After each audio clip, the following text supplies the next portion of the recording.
পাহাড়ের কোলে ছোট্ট একটি গ্রাম। চারদিকে সবুজ গাছ, কুয়াশায় ঢাকা সকাল আর দূরে ঝর্ণার মিষ্টি শব্দ। সেই গ্রামেই থাকত এক রাখাল ছেলে, তার নাম রাহিম।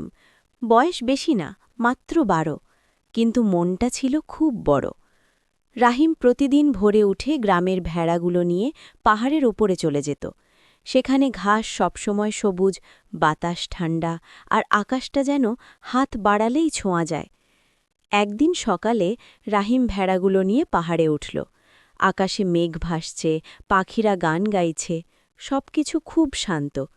কিন্তু সেই দিনটা অন্য দিনের মতো ছিল না। পাহাড়ের চূড়ার কাছে গিয়ে সে দেখতে পেল একজন বৃদ্ধ লোক পাথরের ওপর বসে আছে। লোকটির দাড়ি সাদা, চোখে অদ্ভুত শান্তি। রাহিম অবাক হয়ে বলল, চাচা, আপনি এখানে একা বসে আছেন কেন? বৃদ্ধ লোকটা মুচকি হেসে বলল, আমি এই পাহাড়ের মানুষ, অনেক বছর ধরে এখানে থাকি। তুমি কি রাখাল ছেলে? রাহিম মাথা নেড়ে বলল, জি, আমি ভেড়া চড়াই। বৃদ্ধ আবার বললেন, তুমি কি জানো এই পাহাড় মানুষকে পরীক্ষা নেয়? রাহিম একটু ভয় পেল। পরীক্ষা? কিসের পরীক্ষা? বৃদ্ধ বললেন, সৎ মানুষের পরীক্ষা। রাহিম বিষয়টা ঠিক বুঝতে পারল না, কিন্তু তার কৌতূহল বাড়তে লাগল। কিছুক্ষণ পর হঠাৎ আকাশ কালো হয়ে গেল। পাহাড়ে ঠান্ডা বাতাস বইতে শুরু করল, দূরে বজ্রপাতের শব্দ শোনা গেল। ভেড়াগুলো ভয় পেয়ে ছুটোছুটি শুরু করল। রাহিম তাড়াতাড়ি তাদের সামলাতে লাগল।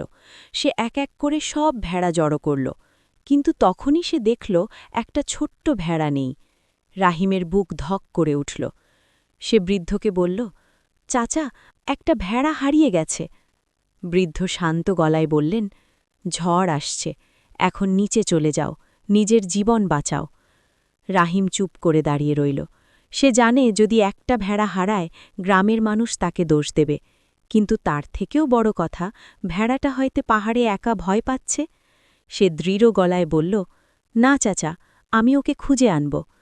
বৃদ্ধ তার দিকে তাকিয়ে রইলেন, চোখে যেন এক অদ্ভুত হাসি। রাহিম ঝড়ের মাঝেই ভেড়াটাকে খুঁজতে শুরু করল। বাতাসে গাছ দুলছে, মাটিতে পাথর গড়িয়ে পড়ছে, কিন্তু সে থামল না। হঠাৎ সে দূরে একটা ছোট্ট শব্দ শুনল, ম্যাঁ ম্যাঁ। রাহিম দৌড়ে গেল। একটা ছোট্ট ভেড়া পাথরের ফাঁকে আটকে আছে, ভয় পেয়ে কাঁপছে। রাহিম সাবধানে পাথর সরিয়ে ভেড়াটাকে বের করল, তারপর তাকে কোলে তুলে নিল। ভয় পেও না, আমি আছি, সে বলল।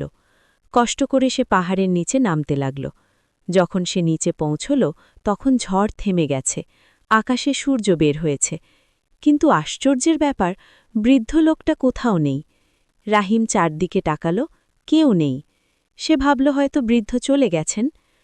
সন্ধেবেলায় যখন সে গ্রামে ফিরল, সবাই অবাক হয়ে গেল, কারণ সবাই ভেবেছিল ঝড়ে সে হয়তো আর ফিরবে না। গ্রামের এক বৃদ্ধ লোক তাকে জিজ্ঞেস করলেন, তুমি ঝড়ের মধ্যে পাহাড়ে ছিলে?